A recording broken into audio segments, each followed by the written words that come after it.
السلام علیکم دوستو، آپ دیکھ رہی ہیں انفو ایٹ جواد۔ بنی اسرائیل سے متعلق تاریخی حقیقت یہ ہے کہ انہوں نے بہت سے نبیوں کو قتل کیا، جن میں ان کے اپنے قبیلہ کے حضرت زکریا علیہ السلام اور حضرت یحییٰ علیہ السلام بھی شامل ہیں۔ حضرت ابراہیم علیہ السلام کے بڑے بیٹے حضرت اسماعیل علیہ السلام تھے اور چھوٹے بیٹے حضرت اسحاق علیہ السلام تھے۔ خانہ کعبہ حضرت ابراہیم علیہ السلام اور حضرت اسماعیل علیہ السلام نے آج سے تقریباً 4000 سال قبل تعمیر کیا تھا۔ البتہ روایات سے پتہ چلتا ہے کہ اسی جگہ پر سب سے پہلے حضرت آدم علیہ السلام نے خانہ کعبہ تعمیر کیا تھا۔ حضرت ابراہیم علیہ السلام نے فلسطین کے علاقہ بیت المقدس میں بھی عبادت گاہ بنائی۔ حضرت اسحاق علیہ السلام بھی وہاں عبادت کرتے رہے، مگر حج کے لیے وہ ہمیشہ مکہ مکرمہ میں واقع خانہ کعبہ میں جاتے تھے۔ حضرت اسحاق علیہ السلام کے بیٹے حضرت یعقوب علیہ السلام تھے۔ اسرائیل حضرت یعقوب علیہ السلام کا لقب تھا۔ اسرائیل کے معنی ہے عبداللہ یا خدا کا بندہ۔ بنی اسرائیل ان کے قبیلہ کو کہا جاتا ہے۔ حضرت یعقوب علیہ السلام کے بیٹے حضرت یوسف علیہ السلام تھے جو مصر کے بادشاہ بنے۔ بنی اسرائیل میں پھر حضرت موسیٰ علیہ السلام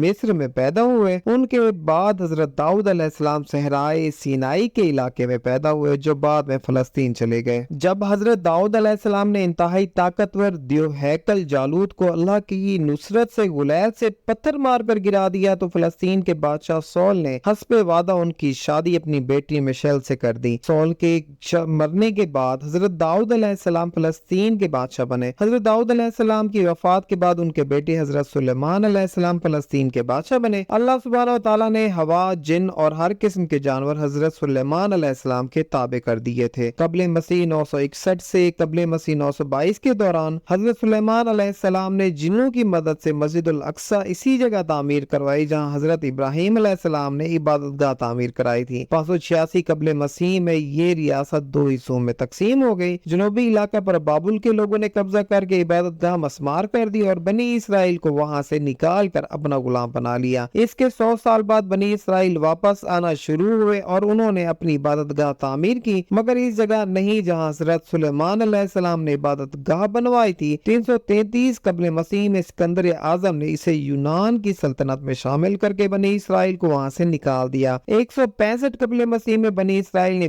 بغاوت کر کے ایک یہودی سلطنت کی بنیاد رکھی۔ 100 سال بعد یہودی ریاست سے سلطنت روم کا قبضہ ہو گیا۔ 70 سال میں یہودیوں نے بغاوت کی، جسے شہنشاہ ٹائٹس نے کچل دیا اور یہودیوں کی عبادت گاہ کو مسمار کر کے انہیں وہاں سے نکال دیا۔ روم کے بادشاہ حیدریاں نے یہودیوں کو شروع میں بیت المقدس آنے کی اجازت دی، لیکن بغاوت کرنے پر بیت المقدس کے شہر کو مکمل طور پر تباہ کر کے یہودیوں کو غلاموں کے طور بیچ کر شہر بدر کر دیا اور ان کا واپس بیت المقدس آنا ممنوع قرار دے دیا۔ 624 عیسوی تک فلسطین پر ایرانیوں کی حکومت رہی اور بتایا جاتا ہے کہ انہوں نے یہودیوں کو عبادت کرنے کی کھلی چھٹی دے دی تھی، مگر انہوں نے مسجد الاقصی میں عبادت نہ کی اور عرب عیسائیوں پر بہت ظلم کیے۔ اس کے بعد بازنطینی حکومت آئی، جس نے 636 عیسوی میں مذہبی پیشوا کے کہنے پر بغیر جنگ کے حضرت عمر رضی اللہ عنہ کو محافظ اور امن کا پیامبر قرار دے کر بیت المقدس ان کے حوالے کر دیا۔ حضرت عمر رضی اللہ عنہ نے مسجد الاقصی کی تعمیر 639 عیسوی میں اس جگہ پر شروع کروائی جہاں پر حضرت سلیمان علیہ السلام نے تعمیر کروائی تھی۔ 636 سے 1918 عیسوی تک یعنی 1282 سال تک فلسطین پر، جس میں اردن بھی شامل تھا، مسلمانوں کی حکومت رہی۔ بس اس میں وہ عرصہ شامل نہیں ہے جس میں صلیبیوں یعنی عیسائیوں سے جنگ ہوئی۔ اس وقت تک یہودیوں کو فلسطین سے باہر ہوئے 1800 سال ہو چکے تھے۔ بنی اسرائیل کے متعلق تاریخی حقیقت یہ ہے کہ انہوں نے بہت سے نبیوں کو قتل کیا، جن میں ان کے اپنے قبیلہ کے حضرت زکریا علیہ السلام اور حضرت یحییٰ علیہ السلام بھی شامل ہیں۔ حضرت عیسیٰ علیہ السلام بھی اسی قبیلہ سے تعلق رکھتے تھے، ان کو بھی قتل کرنا چاہا، مگر اللہ تعالیٰ نے انہیں بچا لیا اور ان کے کسی ساتھی کو صلیب پر سولی پر چڑھا دیا۔ تاریخ گواہ ہے کہ یہودیوں نے ہمیشہ ظلم